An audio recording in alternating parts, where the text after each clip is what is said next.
Kính thưa cộng đoàn, trong ngày thứ nhất, cha giảng đã chia sẻ cho chúng ta về cầu nguyện như là phương thế hữu hiệu để gặp gỡ và kinh nghiệm sự hiện diện của Thiên Chúa trong đời sống tin. Trong ngày thứ hai, cha giảng đã giúp cho chúng ta nhìn lại chính mình để chấp nhận con người thật của mình là ai bằng sự khiêm nhường, để chúng ta không lừa dối bản thân, không làm cho người khác ghen ghét và không bị Thiên Chúa rủa bỏ. Trong ngày thứ ba, kết thúc trong nhạc Tịnh Tâm mùa chay năm nay, cha giảng sẽ giúp chúng ta dừng xét lại tương quan của chính mình đối với tha nhân, để không vội xét đoán về lời nói và hành động của người khác. Bởi vì một trong những đòi hỏi của lòng bác ái là đừng bao giờ xét đoán và lên án anh em mình. Vì chúng ta xét đoán anh em thế nào thì chính Thiên Chúa cũng xét đoán chúng ta như vậy. Quả thật, nét đặc trưng của người Kitô hữu là một đời sống mới trong ân thánh vì có Thiên Chúa ở cùng. Để cùng với Đức Giêsu Kitô, chúng ta cùng biết vâng phục thánh ý Thiên Chúa Cha trong mọi biến cố, để rồi cuối cùng chúng ta được sống và kết hợp với người trong sự sống thật linh. Xin Chúa Thánh Thần dẫn chúng ta đi vào cùng thương khó của Chúa Giêsu, và cùng với Ngài chúng ta tiến đến Jerusalem để cùng chết và phục sinh với Ngài trong vinh quang bằng Chúa Cha đã hứa. Chúa ở cùng anh chị em. Cầu thương khó Đức Giêsu Kitô theo Thánh Marco.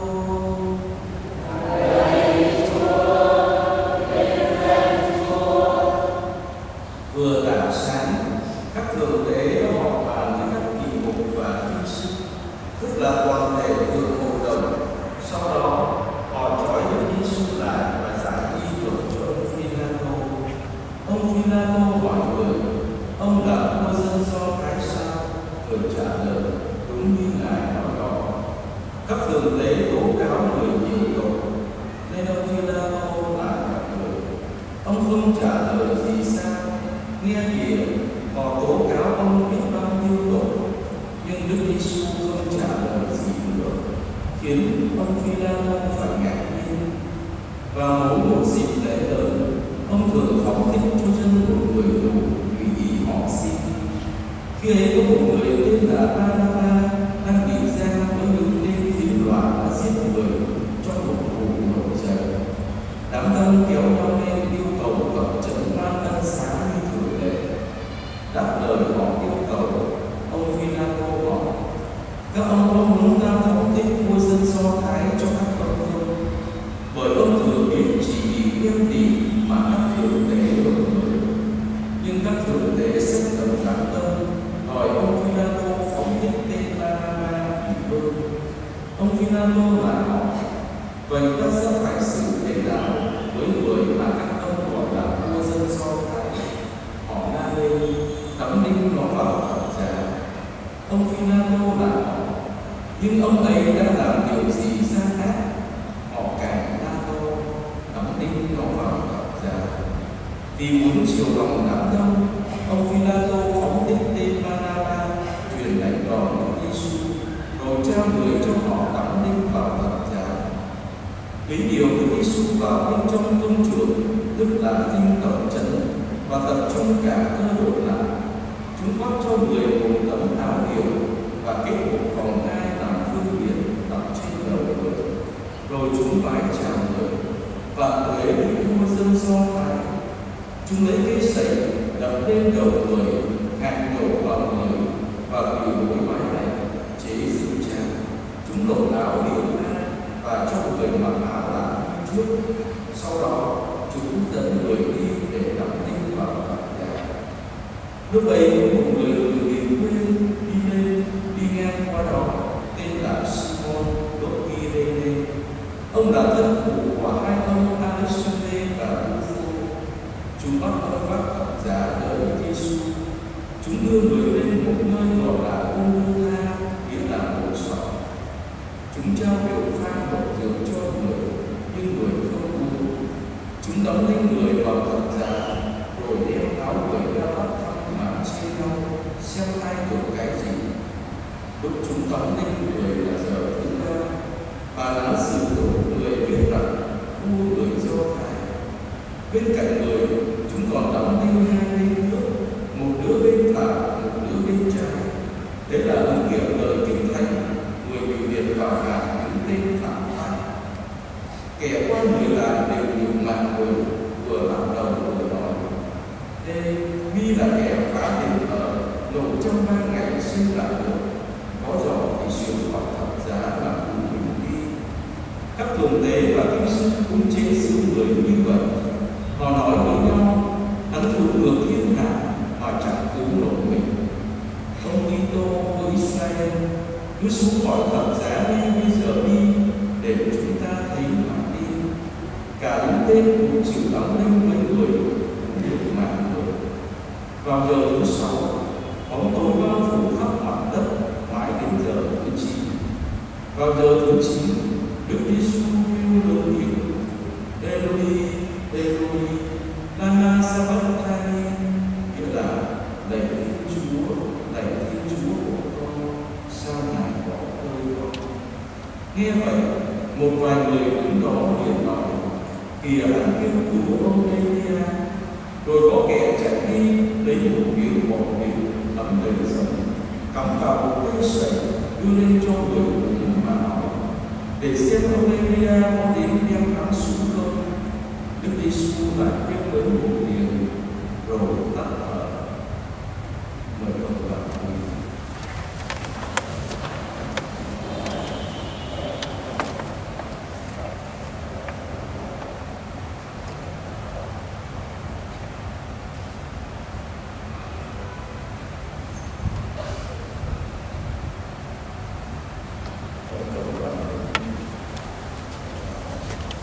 bước mặt Chúa trong điện thờ màu xé ra làm hai củ trên sông lớn. Viên đại đội trưởng đứng đối diện với Đức Giêsu, thấy người tắt thở như vậy liền nói: Quả thật, người này là con Thiên Chúa. Đó là lời Chúa.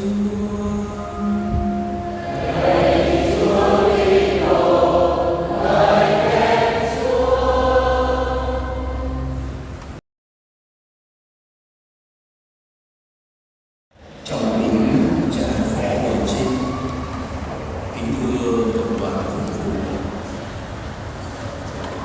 khi tôi ở sự miền Tây năm 2004, các cha hay hỏi tôi: Chồng chú cứu thế cấp tiến mà có phải không chứ?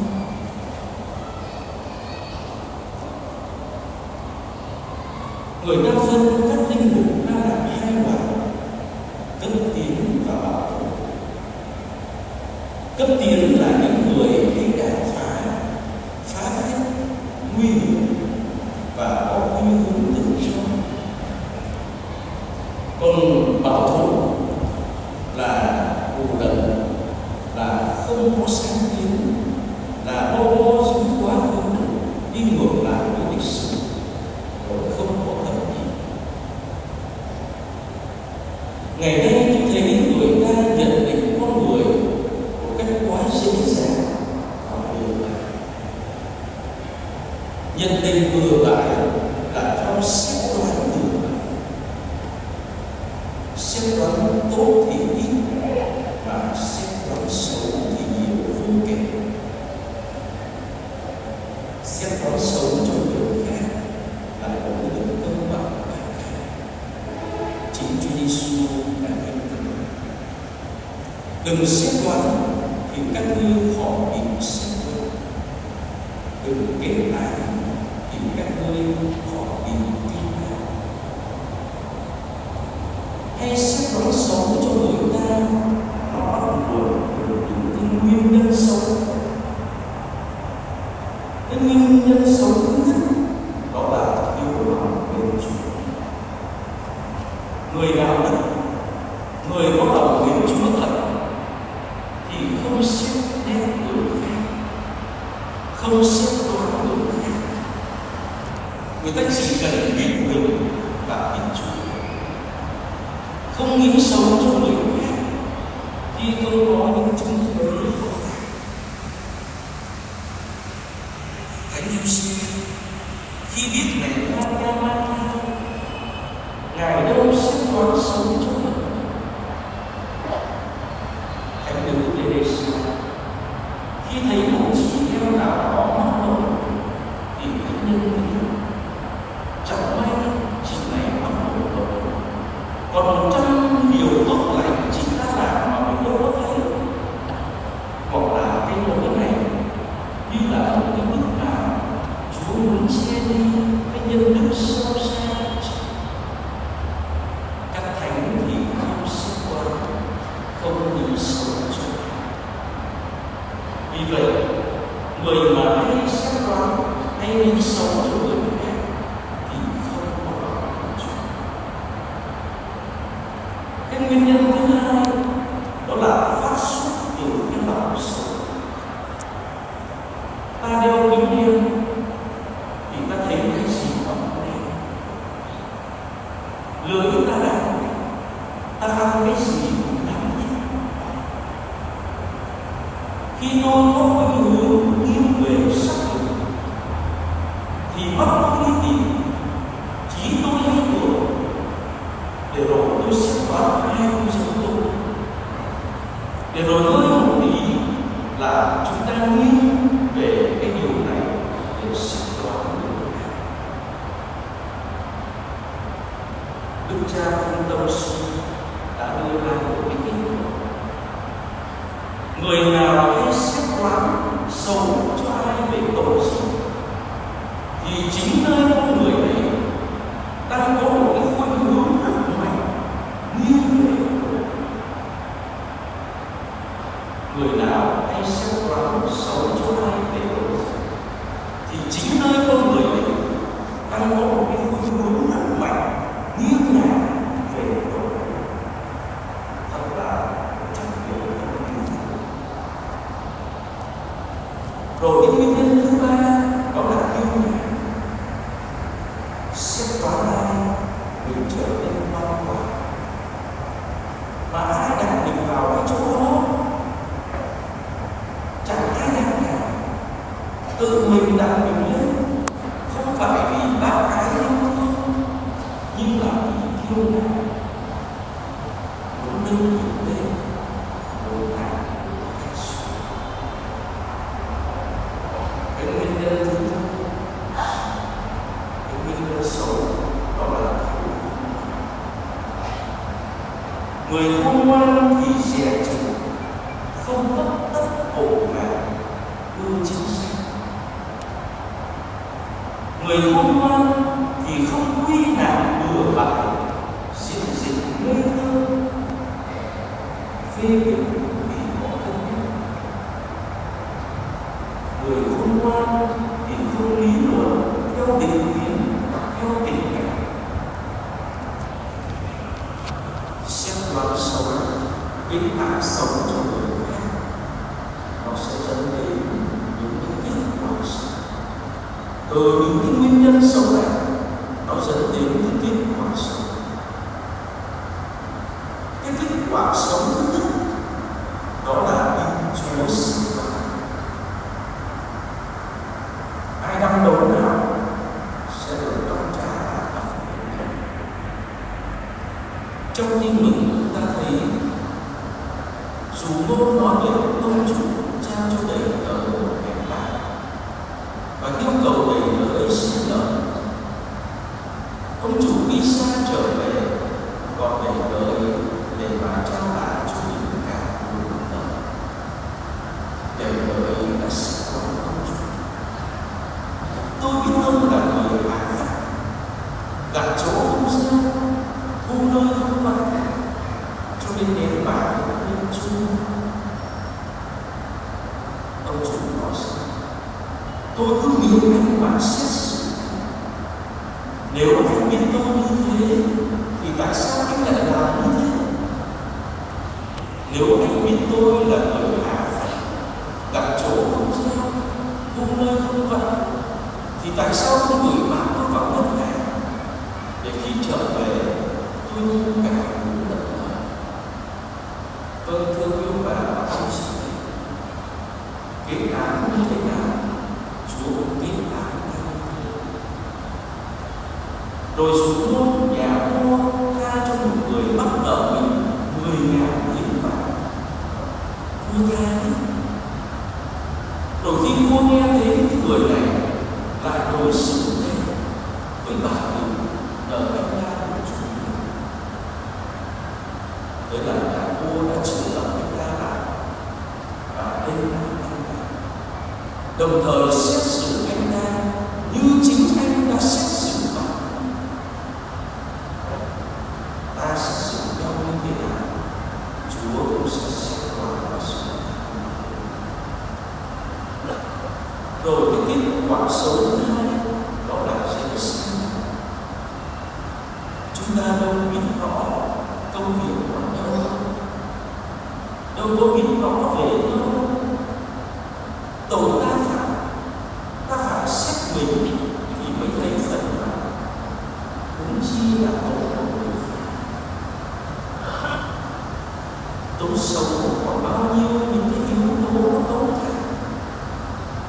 Đâu là ý tưởng, đâu là việc làm, đâu là hoàn cảnh. Chúa Giêsu khi đến nhà ông Gia-kêu, nhà ông Simon dùng tiền, thì họ cho rằng ông này là tay ăn nhậu, ông này hay lui tới quân thu thuế và tội lỗi. Không phải thế. Có một câu chuyện kể về người ta thấy có một bóng đen chạy vào trong nhà sư, rồi cảnh sát ập vào và thấy chiếc áo dài đen che xuống có dính máu bằng chứng lành. Thế là cha sư bị bắt và ngủ chung. Mọi người đều nghĩ ông này 20 năm sau kẻ giết người đã ra đầu thú. Cha sư đều giải quá. Ôi phức tạp quá hơn chị. Tòa án làm việc với những phương pháp khoa học, thận trọng và vô tư, mà còn là như thế cũng chỉ chúng ta. Rồi có một yếu tố làm cho chúng ta dễ sai lầm trong những xét đoán, đó là thiên kiến và dư luận. Bài tin mừng chúng ta vừa nghe thân thương. Khi người ta lấy ý kiến từ đám đông, từ dư luận để bàn về việc tha Đức Giêsu hay là đa số không muốn nói là tất cả đã đồng ý và xin Giêsu. Tất cả đã đồng thuận với sự, tất cả đồng thuận với cái ác, tất cả đã lên án để xin điều.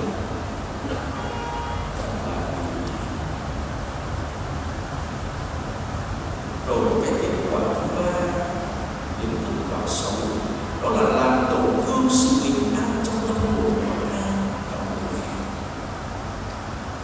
Khi tôi xét đoán xấu ai, khi tôi nói hành nói xấu ai, thì tôi không còn tôn trọng người đó. Tôi cho người đó là xấu và tôi coi thường họ, để rồi tôi dè chừng, để rồi tôi sống khoảng cách. Rồi chẳng may gặp mặt thì có thể tôi tỏ hiện thái độ bên trong như bên ngoài, hoặc là giả tạo, xã giao. Mà giả tạo thì không thật. Giả tạo để gì mà vui? Cả hai bên khổ. Rồi người bị xét đoán xấu cũng mặc cảm, vì cái người kia họ không thể giấu được từ những cử chỉ, thái độ và lời nói.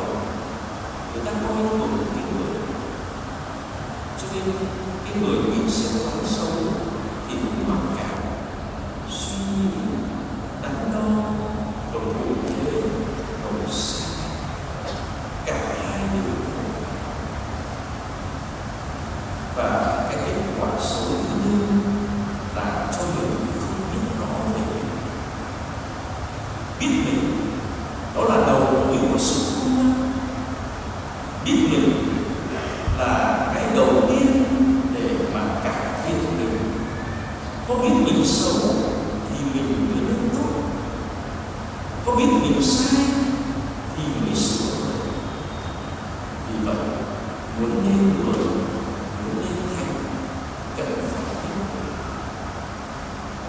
Muốn biết rõ về mình thì mình phải có vô tư, có lòng thận trọng, khiêm tốn và đạo đức.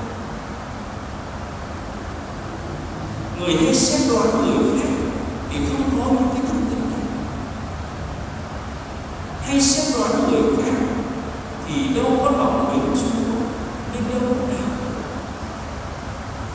Hay xét đoán người khác là kiêu ngạo thì đâu có yêu thương. Hay xét đoán người khác thì đâu có thận trọng, đâu có cân nhắc thì đâu có thận trọng, và hay thiên kiến thì đâu có vô tư. Họ rất biết nhớ mơ về mình mà không biết mình, đó là nguyên nhân để gây ra biết bao nhiêu tai họa, những nguy hiểm. Vâng, thưa quý bà và anh chị, có bao giờ chúng ta ngồi trước mặt Chúa, ngồi yêu giờ để suy xét lại tất cả những gì mà chúng ta đã xét đoán người khác từ xưa? Xét đoán về những cha, về các cha này, cha sống cha phỏ, ông này bà kia, đoàn thể này đoàn thể nọ. Chúng ta suy xét mình đã xét đoán của họ. Ta thấy những xét đoán của ta chỉ như là những cái bao tải điều chế tự động ta nhét vào. Mà cái bao tải điều chế nó được kết diệt bằng những nghiên cứu định kiến, bằng những dư luận cho không, bằng những lời bàn tán xì xào kẻ tiền, cho sự tò mò và hiện ra. Nếu xét cho kỹ, ta thấy vô số những người không sống với ta được, không đáng nghe ta mới sống, ta mới đáng nghe. Vậy giờ đây trong giây phút này trước mặt Chúa, chúng ta là lần đầu xét nghiệm, sám hối và xin Chúa. Thiên Chúa vẫn luôn kêu gọi và chờ đợi chúng ta trở về với tình yêu của Chúa như chính Ngài đã phán. Ta lấy mạng sống ta mà thề, ta đâu có muốn cho kẻ người phải chết, nhưng là muốn nó đưa ta để được sống. Trong tâm thân sám hối, giờ đây cộng đồng chúng ta cùng thành tâm ý thức sự yếu đuối nơi lòng tin của mình và khẩn cầu cùng Thiên Chúa. Xin mời cộng đồng nguyện.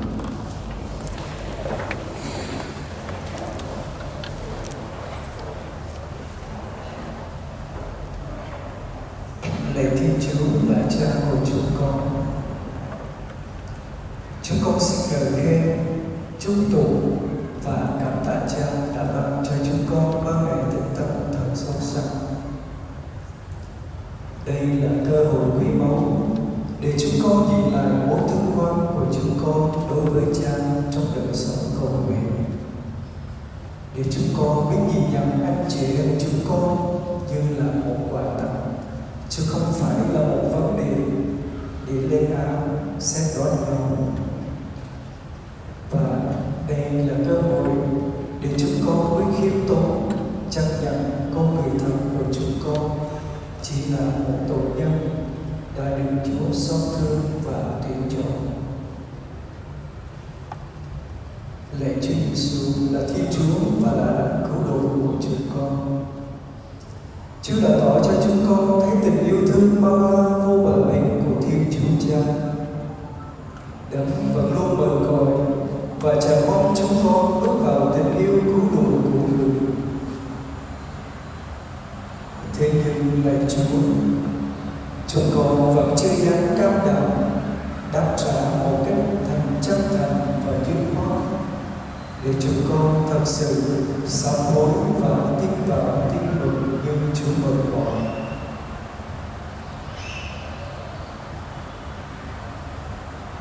Lạy Chúa Giêsu, hôm nay Chúa đã hoàn tất sứ mạng cứu độ con người bằng cái chết trên thập giá. Thì chính hôm nay đây, chúng con cũng kết thúc những ngày tĩnh tâm trong hành trình sa mạc để tiến đến sự tự do làm con cái Chúa. Xin Chúa cho chúng con biết nhìn lên Chúa nơi thập giá, để chúng con biết sống cho tình yêu, cho sự vâng phục và hủy mình ra không cho Chúa và cho tha nhân. Lạy Chúa, chỉ khi chúng con được chìm sâu vào vòng nhiệm thập giá của Chúa, chúng con mới có khả năng vượt thắng con người cũ với sự ích kỷ, hận thù và cái ác tha nhân.